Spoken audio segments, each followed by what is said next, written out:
चंदनवन जंगल में कालू कौवा मुन्ना बास के यहाँ काम करता था। तभी एक दिन उसे एक फोन आता है। हेलो, क्या मेरी बात कालू कौवे से हो रही है? जी, आप कौन? कालू कौवे, मैं भरोसेमंद कंपनी से बोल रही हूँ। आपने हमारे यहाँ इंटरव्यू दिया था, आप सिलेक्ट हो गए हैं, लेकिन आपको सुंदरवन जंगल में शिफ्ट होना पड़ेगा और आपकी सैलरी पूरे 1 लाख रुपया होगी। कालू कौवा ये सुनकर बहुत खुश हो जाता है और जॉब के लिए हाँ कर देता है। और अगले ही दिन वो अपना सामान पैक करके सुंदरवन जंगल में शिफ्ट हो जाता है। वहाँ पे जाकर एक किराए के मकान पे अपना घर ले लेता है। तभी उसकी माँ सरला कौवे की कॉल आती है। और बेटा कहाँ है? तुझे अभी कमरा मिला कि नहीं? हाँ माँ, मुझे कमरा मिल गया। यहाँ का मकान मालिक सोनू कबूतर, उसको दूसरे जंगल जाने की बहुत जल्दी थी, इसलिए मुझे कमरा जल्दी मिल गया। बेटा, ये वही कमरा तो नहीं जिसके बारे में तूने मुझे बताया था? हाँ माँ, ये वही कमरा है, पर क्या हुआ, तू इतनी परेशान क्यों हो गई? बेटा, तू वहाँ से चला जा, वहाँ पे भूत प्रेत रहते हैं। मेरी दोस्त की सहेली सुंदरिया वहीं रहती थी, मुझे उसने बताया। माँ, तुम जानती हो मुझे भूत प्रेत पे बिल्कुल विश्वास नहीं है। चलो मैं रखता हूँ, मुझे और भी बहुत काम है। ऐसे ही बहुत से दिन गुजर जाते हैं। अब रोज रोज कालू कौवे के साथ अजीब हादसे होते थे। एक दिन कालू कौवे को एक चिड़िया की रोने की आवाज आई।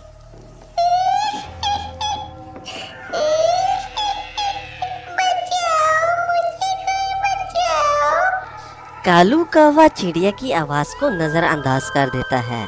अगले ही दिन कालू कौवा अपने पड़ोसी चीकू चिड़े के पास जाता है।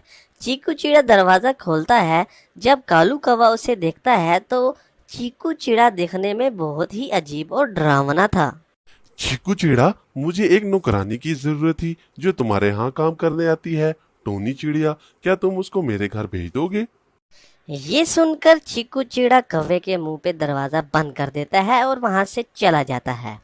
अगले ही दिन टोनी चिड़िया कालू कौवे के घर आती है। जी, आप कौन? मैं टोनी चिड़िया हूँ, मुझे चीकू चिड़े ने आपके घर भेजा है। मैं बहुत ही अच्छे से काम करती हूँ साहब, आपको कभी कोई शिकायत का मौका नहीं मिलेगा। अब टोनी चिड़िया कालू कौवे के यहाँ काम करने लगती है। एक दिन टोनी चिड़िया की गर्दन जोर जोर से हिलने लगी और कालू कौवे ने देख लिया। ये क्या कर रही हो टोनी? कुछ नहीं साहब, आप बताइए, आपको कोई काम था?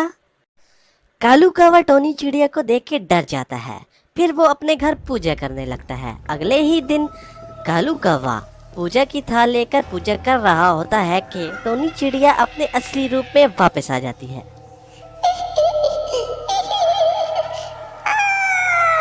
कालू कौवे, मैं कहती हूँ रुक जा, तू देख नहीं रहा मुझे कितनी तकलीफ हो रही है, मेरा पूरा बदन चल रहा है। मैं कहती हूँ रुक जा, वरना इस सब का अंजाम बहुत बुरा होगा। ये सब देखकर कालू कौवा बहुत ज्यादा डर जाता है। फिर वो अपने घर से बाहर भाग जाता है और अपने पड़ोसी चीकू चिड़ा के घर जाता है।